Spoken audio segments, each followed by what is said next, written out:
আর হচ্ছে এই যে সোনার হরিণ মানে হচ্ছে ট্যাঙ্ক ব্যাগ। এটার ভিতরে ক্যামেরা, গ্যাজেট, হ্যাঁ ড্রোন, ট্যাঙ্ক। আমার ট্যাঙ্কে যেহেতু স্পেশাল জায়গা আছে অনেক, সেটার উপর এটা রাখবো। এটা হচ্ছে আমার ট্যাঙ্ক ব্যাগ। তাহলে এই হচ্ছে সেটেল ব্যাগ, এই হচ্ছে ট্যাঙ্ক ব্যাগ। এগুলো হচ্ছে নিচ্ছি।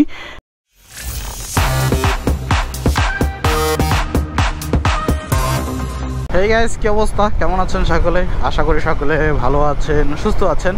খুব ভালো লাগতেছে কারণ আজকে হচ্ছে বাইকের যে গার্ড, লেগ গার্ড বা ক্র্যাশ গার্ড, সেটা ডেলিভারি নিতে যাচ্ছি। তো এটা কিভাবে বানাইছি সেটা ভিডিও না দিতে পারলো, এটা কোথায় কোথায় কীভাবে মাউন্ট করে সেটার ভিডিওটা আপনারা আমার মোটরসাইকেল মেকানিক ওয়ার্ল্ড চ্যানেলে পেয়ে যাবেন। আজকে এই বাম্পারটা ডেলিভারি নিব, কিন্তু কালকে আর ট্যুরে বের হচ্ছি না বাইক নিয়ে। কালকে ট্যুরে ঠিকই বের হচ্ছি বাইক ছাড়া। হচ্ছে টাঙ্গুরার হাওর, আগের ভিডিওটাতে আপনাদের মধ্যে শেয়ার করছি। টাঙ্গুরার হাওরে কিছু তো ভাই ব্রাদারের সাথে টিম হিসেবে যাচ্ছি। টাঙ্গুরার হাওরে কখনো যাওয়া হয় নাই, যার কারণে খুবই এক্সাইটেড ট্যুরটা নিয়ে। আজকে রাতে আমরা হচ্ছে বাসে রওনা করব টাঙ্গুরার হাওরের দিকে। আগামীকালকে সকালে গিয়ে পৌঁছাবো, তারপরে কালকে থাকবো, তার 2 রাত থাকবো আর কি ওখানে। 2 রাত থাকার পরে তারপরে আমরা আবার ঢাকার দিকে ব্যাক করব। ঢাকায় ব্যাক করে তারপরে হচ্ছে বাইক নিয়ে বেরোবো ট্যুরে। কারণ আজকে বাইকটাকে ওইভাবেই রেডি করে যাচ্ছি, জাস্ট ক্র্যাশ গার্ডটা এখন ডেলিভারি নিতে যাচ্ছি ওই কারণে, এই গরমের ভিতরে, যাতে ওটা ইনস্টল করা হয়ে গেলে বাইকটা পুরোপুরি রেডি আমার। কারণ বাকি আর কিছুই করার নাই, সব কিছুই করা আছে বাইকটাতে, শুধু ক্র্যাশ গার্ডটা ইনস্টল করতে হবে। নাম্বার তো হয়েই গেল। পুর থেকে খিলগাঁও বেশি না, 13 থেকে 14 কিলোমিটারের মতন যতটুকু গুগল ম্যাপে দেখছিলাম। কিন্তু এই 13 কিলোমিটার রাস্তা যাইতে 3 ঘন্টা পর্যন্ত লাগে। এই হচ্ছে সমস্যা ভাই, এত বিরক্ত লাগতেছে। জাস্ট মিরপুর থেকে এইটুক জায়গা আসলাম, তার ভিতরে আমরা 1.5 ঘন্টা সময় নাই, মাত্র হাতে গোনা 2-3টা সিগনালে। সরেনি সিগনালেই তো শেষ করে দিয়েছে জীবনটা। জীবন মনে হচ্ছে প্রতি সিগনালে জ্যামের মধ্যে বসে আজকের ভিডিওটা শেষ করতে হবে। পুরো ফ্যান চালু হয়ে গেছে, অথচ কিন্তু স্পিড 10-20-এর উপরে ছিল না। ঘটনা হলো জ্যামের ভিতরে শহরে যে পরিমাণ প্রেশার পরে ইঞ্জিনিয়ার, যে পরিমাণ ফ্যান চলে, আমার সারা ট্যুরে এই পরিমাণ ফ্যান চলে না। আর এটা ইঞ্জিন কিল সুইচ না থাকায় বারবার সমস্যা হয়। ওইখানে হাত নাও, চাবি দিয়ে অফ করো, আবার অন করো, এটা যন্ত্রণা। আর জ্যামের ভিতরে প্রায় 5 মিনিট, 7 মিনিট, 10 মিনিট বসে থাকি। 10 মিনিট কি বাইক স্টার্ট দিয়ে রাখা সম্ভব? তাতে করে ফুয়েল অনেক খরচ হয়। ইঞ্জিন কিল সুইচটা থাকলে ভালো হইতো, যে এখন জ্যামে আছে একটু করে অফ করে দিতাম, দাঁড়াই থাকতাম। এখন অফ করতে হইলে আমার ওই যে এইখানে হাত নাও, অফ করো, ওনার শেষ নাই। ঘটনা হলো 2টা কারণে খুব খুশি লাগতেছে, যে ক্যারিয়ার লাগাই চলে আসছি, আমার বাইক টোটালি রেডি ট্যুর করার জন্য।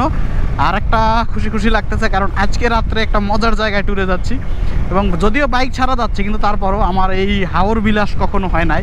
তো হাওর বিলাসে যাচ্ছি 2 দিনের জন্য, একটু উত্তেজনা কাজ করতেছে। আর যাচ্ছি টিম ওয়াইজ, যেহেতু অনেকদিন বাসে করে, একটা অন্যরকম মজাই হবে। এখন বাইকটা গিয়ে একটু সুন্দর করে ওয়াশ করে তারপরে গুছাই গাছাই রেডি করে রাখতে হবে। হাওর বিলাস শেষ করে এসেই তারপরে হচ্ছে ট্যুর শুরু করব। আর এই যে দেখা যাচ্ছে কিনা জানি না, বাম্পার টাম্পার লাগানো সব কিছু শেষ। অনেক সময় লাগছে, প্রায় ওইখানে লাগছে 1 ঘন্টা, যাইতে লাগছে প্রায় 2.5 ঘন্টা। মিরপুর থেকে খিলগাঁও যাইতে 2.5 ঘন্টা লাগছে, আর কাজ করতে লাগছে 1 ঘন্টা। এখন আবার ব্যাক করতেছি, ব্যাক করতে এখন পর্যন্ত ভালোই আসছি, হাতের ঝিল পর্যন্ত। এরপর কপালে কি আছে জানি না, স্কুলগুলো তো ছুটি দিয়ে দিছে। এরপরে ছোট্টখাট্ট একটা জ্যামে ভালোই পড়তে পারি। আর সেই ছোট্টখাট্ট জ্যাম আমাকে কয়েকটা সিগনালে কয়েক ঘন্টা লেট করাইতে পারে। এর জন্য ভয় লাগে, প্রচুর ভয় লাগে। জ্যাম এত ভয় লাগে ভাই। সারা ঢাকা শহরে এক প্রান্ত থেকে আরেক প্রান্তে মুভ করতে যে সময় না লাগে, ঢাকা থেকে বাংলাদেশের যে কোনো প্রান্তে পৌঁছাই যাওয়া যায়, এমন একটা অবস্থা হয়ে গেছে এখন ঢাকা শহর। আর ডে বাই ডে আরও বাড়তেছে। আপনি দিনে একটার বেশি প্রোগ্রাম রাখতে পারবেন না। ধরেন আপনি মিরপুরে থাকেন, মিরপুর থেকে আপনি যাত্রাবাড়ি যাবেন, গিয়ে একটা কাজ করবেন, ছোটো একটা কাজ আছে, শেষ করে আবার আসবেন, শেষ, আপনার দিন শেষ। এরপর যে আপনি ওই দিনে অন্য কোনো প্রোগ্রাম রাখবেন বা প্ল্যান রাখবেন, একদম অসম্ভব হয়ে পড়ে। একেই তো এনার্জি লস হয় প্রচুর, সময় থাকলেও পোষানো যায় না। কারণ এই রোদে আর গরমে জ্যামের ভিতর বসে থাকলে প্রচুর বিরক্ত লাগে। আপনি টানা 10 ঘন্টা জার্নি করবেন আর 10 মিনিট জ্যামের ভিতর বসে থাকবেন, সেম কষ্ট হয়ে যায়। এটা হচ্ছে আসল সমস্যা। গাড়িটা চালাইতে ভয়ই লাগতেছে। কি কারণে জানেন? এই যে এরকম সুন্দর একটা প্রাইভেট কার, যদি পিছনে একটা ঘষা লাগে, একদম সালবাকুল উঠেই নিয়ে চলে আসবে। মানে ঘটনা হয়েছে, তো স্ট্রং হয়েছে গাড়িটা এখন। মানে আগে সিএনজিরে ভয় পাইতাম, এখন সিএনজির উল্টা আমার ভয় পাওয়া উচিত। মানে আমি এবার যদি ধাক্কা মারি ভস্কাই যাবে।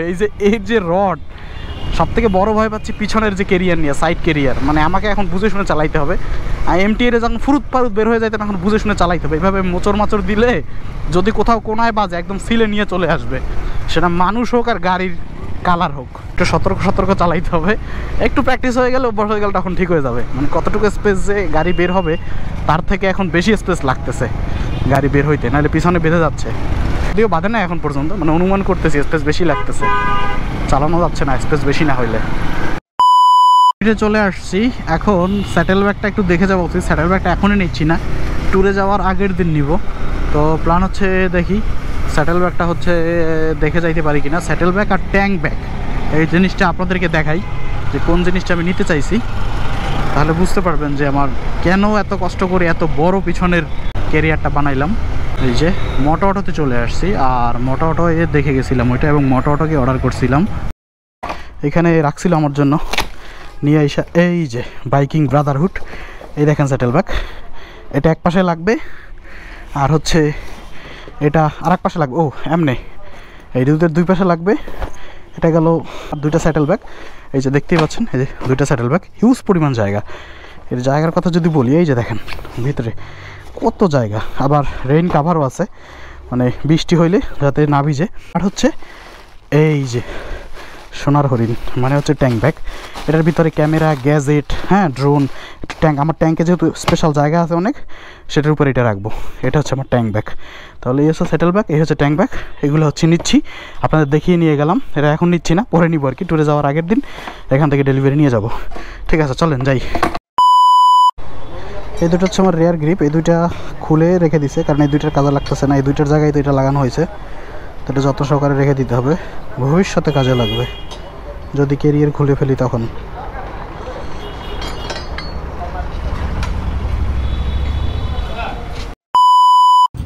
ঘটনা হলো ঢাকাতে ভিডিওটা আর শেষ করা হয় নাই, কারণ মনেই ছিল না যে আমার ওটা একটা ব্লগ চলতেছিল, তো যার কারণে ভিডিওটা এখন শেষ করতেছি। আর এখন ট্যুরে আসছি, কোথায় ট্যুরে আসছি, কী ব্যাপার, সব বিস্তারিত সামনের ভিডিওতে পাবেন। এবং ভিডিওটা খুব সুন্দর হতে যাচ্ছে, খুব সুন্দরভাবে সাজানো গোছানো কিছু সিনারি থাকবে আপনাদের জন্য। তাহলে ওই ব্লগটা এখানে শেষ করেই, ভালো থাকেন সকলে, সুস্থ থাকেন, দেখা হচ্ছে আগামী ব্লগে। Bye bye.